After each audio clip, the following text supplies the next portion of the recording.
성령의 9가지 열매 우리 너무나도 잘 알고 계실 텐데요. 성령의 9가지 열매 갈라디아서 5장 22절 23절 우리가 잘 알기도 하지만 우리 말씀을 통해서 다시 한번 곱씹어 봅시다. 성령의 9가지 열매입니다. 시작.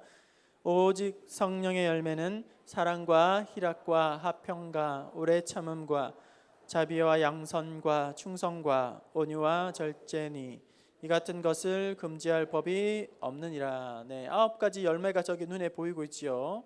9가지 열매가 이렇게 나열되고 있는데 제일 마지막에 마무리 짓고 있는 단어는 바로 절제라는 것에 여러분 한번 염두를 하시고, 절제가 마무리를 끝에 있다는 사실을 생각하시면서 앞에 성령의 9가지 열매 중에 다 좋은 거예요. 너무너무 귀한 거예요. 다 사모할 것 같예요. 그 하나하나를 우리가 곱씹으면 은혜가 우리 속에서 넘치게 됩니다. 아무튼지 간에 이 성령의 9가지 열매가 쭉 나오면서 제일 마무리가 절제로 마무리되고 있다는 사실을 여러분 염두하시면서 제 이야기를 좀 들어주시면 좋겠어요. 최근에 제가 이창우 박사님이라는 분의 의학 칼럼을 읽은 적이 있습니다. 제목은 이런 것입니다. 타고난 것보다 관리가 중요합니다. 우리 한번 따라서 하실까요? 타고난 것보다 관리가 중요합니다.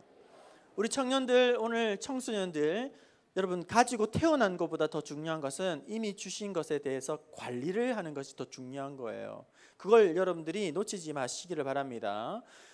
칼럼의 내용을 잠깐 여러분들에게 소개해 드리겠습니다. 사람은 타고나는 것들이 제각각 다르다. 부모의 재력도 타고나는 것이고 재능도 타고나는 것이고 외모와 지능도 타고난다. 많은 걸 타고난 사람은 성공의 지름길에 선 것과 같다. 그러나 타고난 것보다 더 중요한 것은 관리하는 것이다. 아무리 많은 것을 타고나도 관리하지 못하면 다 잃게 된다. 수십 년 동안 환자를 치료하면서 한 가지 확실한 철학을 갖게 되었다. 척추 디스크나 목 디스크나 무릎이 아픈 환자들, 수많은 환자들을 대할 때마다 근본적인 문제를 해결해야 한다는 생각을 하게 된다. 아무리 좋은 주사나 약을 처방을 해도 많은 환자들이 다시 그 질환으로 나에게 돌아왔다. 고통을 일으키는 부분의 문제를 해결해 줬지만 환자 스스로가 건강을 관리하지 않은 채 좋지 않은 자세를 계속 유지하며 살기에 질병은 필연적으로 올 수밖에 없다. 치료보다 더 중요한 것이 자기를 관리하는 것이다. 최근에 기본 체력을 키우기 위해서 스포츠 댄스나 걷기나 자전거 타기 같은 운동이 유행하는 것이다. 안티에이징이나 정기검진이 유행하는 이런 열풍도 자기 관리하는 것이 중요하다는 것을 알려주고 있다. 미투 운동도 마찬가지다. 이는 자기 관리를 하지 못한 결과로 보인다. 자신을 관리하는 데 문제가 있는 거목들이 추풍 낙엽처럼 무너져 내리는 것을 봤다. 그 자리에 오르기 위해 얼마나 많은 시간과 노력을 들였을까? 얼마나 많은 재능을 갈고 닦았을까? 하지만 순간 그 모든 재능과 성취들이 날아가 버리게 된다. 자기 관리에 실패했기 때문이다. 차곡차곡 쌓기는 힘들어도 도달하는 것은 힘든 과정이지만 하지만 자기 관리에 실패하면 공든 탑이 하루아침에 무너지게 된다. 우리는 이를 생생하게 보고 있다. 그랬어요. 우리 청년 형제 자매 여러분, 그리고 우리 청소년 여러분 잘 한번 들어보십시오. 그런 점에서 이 성령의 9가지 열매가 제일 마지막에 절제로 마무리 짓고 있다는 사실을 보면서 이 절제는 다른 말로 하면 자기 관리라고 할 수 있을 것입니다. 자기 관리. 이 절제라는 말의 그리스어는 헨그라테이아라고 하는데 이 헨그라테이아는 우리말로 자기 절제, 자기 훈련, 자기 통제, 자기 관리 그런 의미를 가지고 있어요. 그러니까 내면에 자기를 다스릴 수 있는 능력, 자기를 통제할 수 있는 그런 힘을 의미하는 것인데요. 성령의 9가지 열매 중에 절제가 왜 마지막에 이렇게 마무리가 되고 있을까? 그것은 성령의 이 모든 열매들이 절제, 자기 관리, 다시 말하면 관리 속에 들어가야지만 온전하여진다 하는 것입니다. 관리가 안 되면 절제하지 아니하면, 자기 관리가 되지 않으면 이성과의 사랑은 미혼자나 청년들의 경우는 성적인 충동으로 나오게 되고, 기혼자의 경우 이것을 사랑에 대해서 관리를 하지 못하면 외도라는 것으로 나타나게 되고, 또 관리가 되지 않는, 절제가 되지 않는 희락은 쾌락으로 갈 수밖에 없고, 관리가 되지 않는 충성심은 맹종이 될 수밖에 없고, 관리가 되지 않는 온유함은 우유부단함이 될 수밖에 없다. 그렇기 때문에 사랑도 희락도 화평도 자기 양선, 충성, 온유, 절제, 오래 참은 모든 것이 이 절제라는 내면에 통제하는 힘 안에서 아름다운 열매로 결국 열매 맺어지게 된다 하는 것입니다. 예수님께서도 달란트를 말씀하시면서 많고 적음에 대해서 판단하지 않으시죠. 어떻게 관리했는지를 묻고 있다는 것입니다. 이처럼 타고난 것보다 중요한 것이 관리하는 것이라는 사실을 아무리 강조해도 지나침이 없다는 거예요. 여러분, 청년들 여러분, 우리 학생들 여러분, 타고난 걸 내가 세어보면서 절망하기보다는 내가 왜 이런 상황밖에 놓이지 못했을까? 나는 아버지 왜 저를 이렇게 낳으셨나요?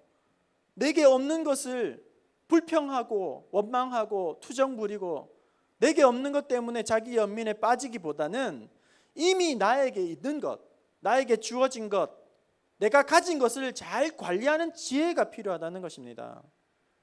인생을 제대로 관리하는 이런 지혜를 가질 수 있도록 해야 한다는 것입니다.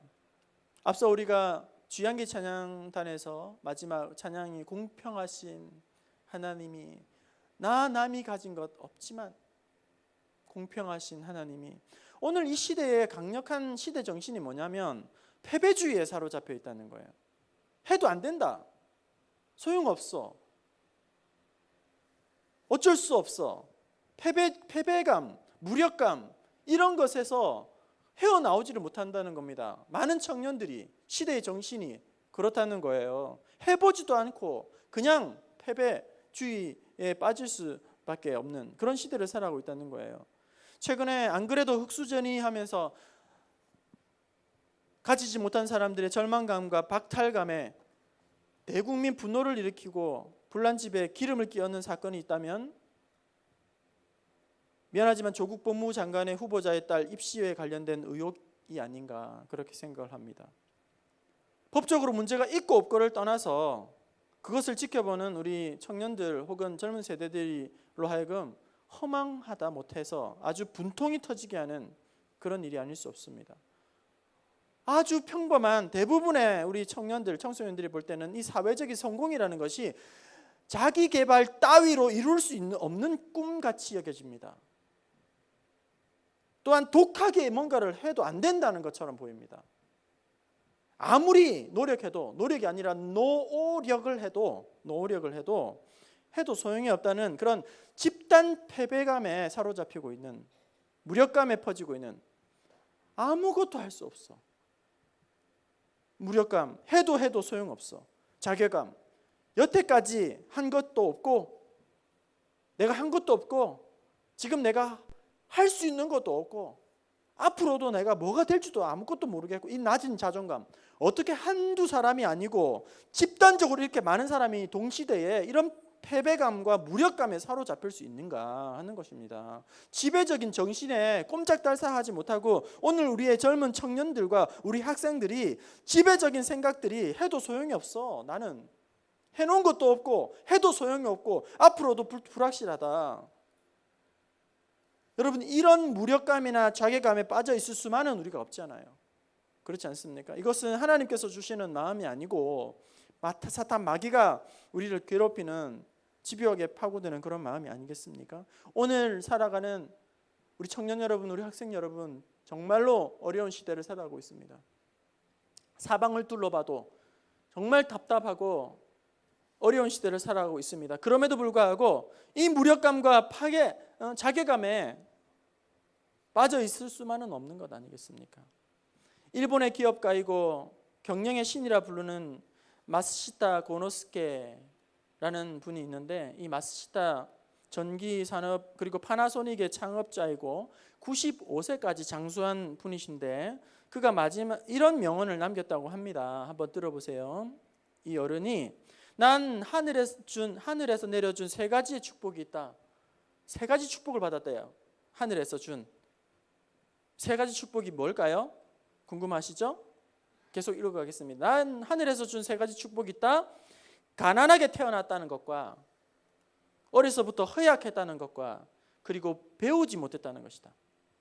가난했기 때문에 어릴 때부터 세상 살아가는 데 필요한 많은 경험과 부지런함을 체득했고 몸이 약했기 때문에 건강의 소중함을 알아 건강관리를 철저하게 하려고 노력함으로 90살이 넘게 건강했고 초등학교 4학년밖에 다니지 못했기 때문에 항상 모든 사람들에게 스승으로 삼고 나는 가르침을 얻으려고 애를 썼다. 여러분, 청년 여러분, 우리 학생 여러분 스스로에게 난 가진 게 너무 없어. 나는 금수저도 아니고 흙수저라서 아무것도 할 수 없어. 이런 의식들, 이런 시대의 정신들, 자기 연민들을, 무력감들을 몰아내고 내가 가진 것이 없는 흙수저이지만 나는 무언가 할 수 있다. 난 타고난 것보다 내 안에 있는 것을 관리하는 것이 더 중요하다. 얼마든지 새로운 희망을 써내려갈 수 있다. 이런 믿음을 여러분 품을 수 있기를 바랍니다. 이를 위해서 여러분 이런 패배적인 무력감을 벗어나기 위해서는 비전과 목표가 필요하다는 거예요. 비전과 목표, 희망, 목표, 비전이 있는 사람들은 과거가 보잘것없어도 현재가 너무 힘들어도 힘들면 힘들수록 더욱더 강해진다는 사실입니다. 어떤 사람에게 목표와 비전이 가지고 있는 사람. 그런 점에서 오늘 성경 말씀 로마서 15장에 보시면 여러 가지 어려움이 있었지만 여러 가지 반대와 장애에 부딪혔지만 하려고 했던 수많은 일들이 계획이 틀어막히지만 결코 무너지지 않고 자괴감에 빠지지 않고 무력감에 빠지지 않고 오히려 그것을 뚫고 나가는 모습을 보게 된다는 거예요. 어려운 문제가 가로막혀 있지만 도저히 안 될 것 같지만 그럼에도 불구하고 마침내 모든 것을 성취해내는 모습을 보게 됩니다. 하나님 앞에 귀하게 쓰임받고 있는 것을 보게 됩니다. 오늘 말씀을 통해서 여러 가지 반대에도 불구하고 어려움에도 핍박에도 불구하고 무력감에 절대 빠지지 아니하고 그것을 뚫고 나갈 수 있는 오늘 말씀을 통해서 세 가지 정도 간단하게 생각해 보려고 합니다. 어떻게 하면 이런 자괴감과 패배감과 그리고 또 무력감에서 벗어날 수 있을까? 첫 번째는 뚜렷한 비전과 목표가 세워져야 한다는 것이죠. 바울이 바로 그랬던 것입니다.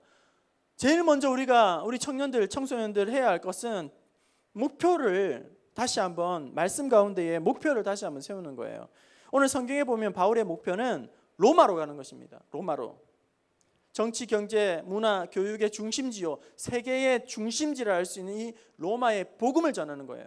그것이 1차적인 목표입니다. 비전입니다. 그리고 이제 로마를 지나서 이제 28절에 서바나로 가려고 합니다. 이 서바나는 지금의 스페인입니다. 그러니까 사도 바울이 사도행전 1장 8절에 땅끝까지 이르러 내 복음의 증인이 되라 이런 말씀을 듣고는 이 말씀의 성취를 위해서 그 땅끝을 로마로 정하고 이제 서바나로 여기면서 거기에서 복음을 전하면서 끝까지 그 일을 하려고 했다는 거예요. 저를 한번 보시죠. 우리 주먹질을 한번 해보겠습니다. 오른손 주먹 쥐시고, 오른쪽 주먹 쥐시고, 왼쪽은 보자기 하시고, 이렇게 해보세요. 자, 힘이 들어가잖아요, 그죠? 손바닥에 힘이 딱딱 들어가잖아요, 주먹에도. 근데 이거 허공에다 쳐보세요. 오른손 허공으로. 힘이 안 들어갈 거예요, 그렇죠? 이런 거예요. 이게 만약에 목표라면 목표가 있어야 내가 하고자 하는 일에 힘이 들어가는 거예요. 그런데 이 목표 타켓이 없으면 막 휘두르는 거예요. 힘만 빠지는 거예요. 결코 되어지는 것이 아무것도 없는 거죠. 목표를, 비전을 분명하게 세우게 되면 그 목표가 이제 내 삶을 견인해 간다는 겁니다. 내 삶을 끌어간다는 거예요. 그래서 목표가 서면 이제는 절제하기를 시작하는 겁니다. 공부를 혹은 재능을 발휘하지 못하던 아이들 엉뚱한 데서 에너지 다 빼고 진 다 빼던 아이들이 뭔가 하나 분명한 뚜렷한 목표를 생기는 그 순간 이제 거기에 모든 에너지를 쏟아 부으면서 아주 뚫고 나가는 그런 모습을, 그렇게 시켜도 안 되고 강요해도 안 되고 꼬셔도 안 되고 약을 쳐도 안 되고 이렇게 안 되던 아이도 본인 스스로가 분명한 어떤 목표와 비전이 딱 움켜지게 되면 그렇게 하지 말라고 확성기를 틀고 녹음기를 틀어도 안 되던 걸 스스로가 이제 해내기 시작한다는 거죠. 또 이런 목표는 어려움을 극복할 수 있는 강력한 에너지원이 생기기 때문에 목표는 웬만한 장애물을 다 뚫고 나가게 한다는 겁니다. 바울에게 있어서는 이 세계 복음화라는 너무나도 떨칠 수 없는 분명한 표대가 있었고, 이 표대는 비전은 그 아무것도 그를 막지 못하게 된다는 거예요. 그래서 그렇기 때문에 사도 바울이 복음을 전하지 못하도록 채찍에 맞고 돌을 팔매를 맞고 감옥에 가두고 배가 파선을 당해도 결코 이 일을 놓치지 않고 포기하지 않고 멈추지 않고 계속 그 일을 감당하게 되는 것입니다. 이것이 어떻게 가능한가 하는가? 바로 하나님께서 주셨던 거룩한 꿈을 품었기 때문에, 거룩한 비전을 품었기 때문입니다. 무력감에 빠지지 않고 자괴감에 빠지지 않고 자기 연민에 빠지지 않고 이 시대의 정신을 뚫고 나갈 수 있는 첫 번째는 뚜렷한 하나님이 주시는 꿈과 비전을 붙들어야 한다는 것. 두 번째는 현실에 충실해야만 한다는 것입니다. 마냥 꿈만 쫓아가면 몽상가가 되게 됩니다. 이상주의자가 됩니다. 우리는 꿈, 비전, 목표 이런 이야기를 하면 미래지향적인 거라고 생각하고 현실을 도외시하거나 현실을 외면하는 경향이 있다는 거예요. 그리고 당장 앞길이 열리지 않으면 그것 때문에 쉽게 현실을 포기해버리고 낙심해버리고 절망해버리고 그냥 내팽겨쳐버리고 하나님까지도 막 항변을 하게 된다는 거예요. 당장 길이 막히면 현실을 부정하려고 하는 것이죠. 내가 꿈꾸고 있는 비전과 현실이 동떨어져 있으면 당장 그것을 하지 않으려고 하는 거예요. 외면해 버리려고 한다는 것입니다. 그러면 안 된다는 거예요. 바울은 로마로 갈 수 없었어요. 가고 싶지만 그것이 하나님 주신 비전이었어요. 로마를 거쳐서 서바나로 가고자 했지만 이게 자꾸 길이 열리지 않는 거예요. 오늘 본문 22절에 보면 내가 너희에게 가려고 하던 것이 여러 번 막혔더니 이렇게 말합니다. 목표가 있어요. 뚜렷했어요. 그런데 목표를 이루기에는 너무 현실적으로 어려운 거예요. 그런데 이렇게 길이 막혔을 때에 바울은 그럼 어떻게 하느냐? 안 되나 보다. 현실이 그걸 날 인정 안 하나 보다. 그렇게 해서 그냥 하던 일을 멈춰버리고 포기해버리고 그냥 주저앉았던 것이 아니라 당장 로마는 길이 열리지 않지만 서바나로 갈 수는 없지만 결코 포기하지 않고 이 길이 막혔을 때에 할 수 있는 거 뭐냐? 예루살렘으로 가자. 예루살렘으로 가서 그곳에 있는 성도들에게, 핍박받는 성도들에게, 어려움 당한 성도들에게 교회에서 모은 헌금을 그들에게 가서 위로하고 복음을 전하고 다시금 그들로 하여금 세우고 그런 역할을 바울이 하더라는 것입니다.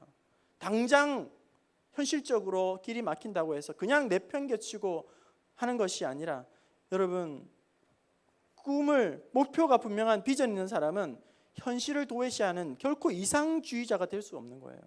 이상주의자가 될 수 없는 것입니다. 미래에 대한 기대감을 가질 뿐만 아니라 나에게 오늘 주어진, 학생이면 학생답게, 직장인이면 직장인답게, 취준생이면 취준생인답게 나에게 주어진 이 현실에 최선을 다하는 것, 그것이 하나님이 기뻐하시는 것이고, 결국 그렇게 하는 사람들에게 꿈과처럼 여겨졌던 그런 비전들이 어느 날 열매 맺어지는, 그런 열려지는 은혜를 보게 하실 줄로 믿습니다. 현실에 충실해야 한다는 거예요. 꿈은 가지고 있어도 현실에 충실하지 못하면 망상가, 몽상가가 될 수밖에 없어요. 마지막입니다. 자기감과 자기 연민에 빠지지 않고 패배주의에 사로잡히지 않는 것. 30절 말씀 우리 같이 읽어보겠습니다. 15장 30절 시작. 형제들아, 내가 우리 주 예수 그리스도와 성령의 사랑으로 말미암아 너희를 권하노니 너희 기도에 나와 힘을 같이하여 나를 위하여 하나님께 빌어. 자괴감에 빠지지 않기 위해서, 이 시대적인 정신에 함몰되지 않기 위해서는 사도 바울이 뭐라고 이야기하냐면 함께 우리가 기도해야 한다고 말씀하고 있는 것입니다. 교회를 향하여 편지를 쓸 때마다 그렇게 기도해 달라고, 나를 위해서 기도해 달라고 그렇게 당부를 하고 있어요. 그런데 여러분 생각해 보세요. 사도 바울이 누구입니까? 사도 바울이라는 사람은 정말 놀라운 사람이죠. 기도만 하면 귀신이 떠나가는 사람이고, 그가 가졌던 손수건을 올리기만 해도 병이 떠나가는 사람이고, 복음을 전할 때 수많은 무리들이 회개하고 역사가 일어나는 사람이고, 예수님 이후에 가장 크게 쓰임받은 이 사도 바울인데, 그런 바울이 그조차도 기도를 해주세요. 나를 위해. 기도가 필요 없을 것 같은 사람이에요. 혼자서 다 알아서 할 수 있는 사람 같아요. 뭔가가 결핍이 없는 것 같아요. 마음껏 혼자서도 할 수 있는 것 같아요. 하지만 그런 놀랍도록 많은 일들을 한 이 사도 바울조차도 뭘 바라고 있냐면, 나를 위해서 기도해 주세요. 나를 위해 기도해 주세요. 이 말은 기도가 없으면 안 된다는 겁니다. 기도가 없으면. 비전과 꿈을 이루기 위해서는 기도는 선택이 아니라 반드시 이루어져야 한다는 것입니다.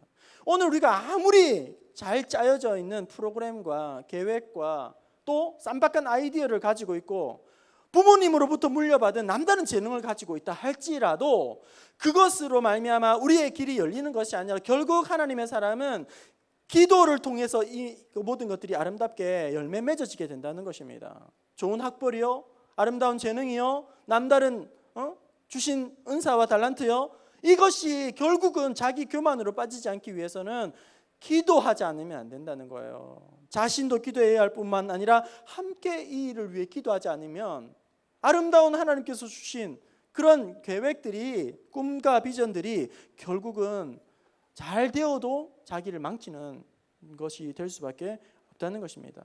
오늘 우리가 다시 한번